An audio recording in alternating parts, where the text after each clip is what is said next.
کسانی که وقتی والدینشون صحبت میکنن احساس کلافگی یا عصبانیت میکنن الزاما فرزندان ناسپاس یا بدی نیستن. اگر تو هم جزو افرادی هستی که به محض شنیدن صدای پدر یا مادرت بی‌دلیل عصبانی میشی، در حالی که معمولا با دیگران رفتار آرومی داری و نمیتونی جلوی این خشم درونی رو بگیری، باید بدونی که تنها نیستی. این واکنش در واقع پاسخ استرس ناشی از خستگی عاطفی طولانی مدت در یک فضای خانوادگی مسمومه. ریشش معمولا توی دوران کودکیه، وقتی که مکالمه با والدین به جای حمایت یا دلگرمی اغلب با طعنه، انتقاد یا تحقیر همراه بوده. در چنین شرایطی مغز برای محافظت از خودش برای این آسیب روانی مداوم یک واکنش دفاعی خودکار رو ایجاد میکنه.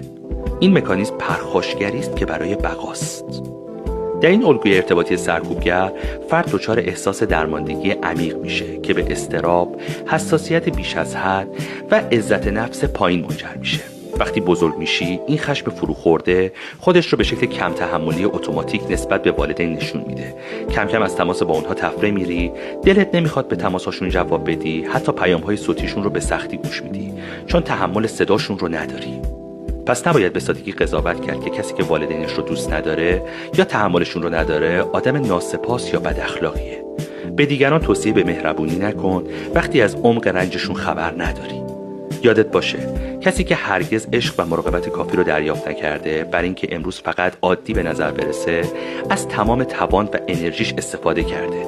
درسته که برخی از آدم‌ها قله ها رو فتح میکنن و این ستودنیه، اما کسی که از قعر دره خودش رو به نیمه کوه رسونده شایسته تحسین بیشتریه.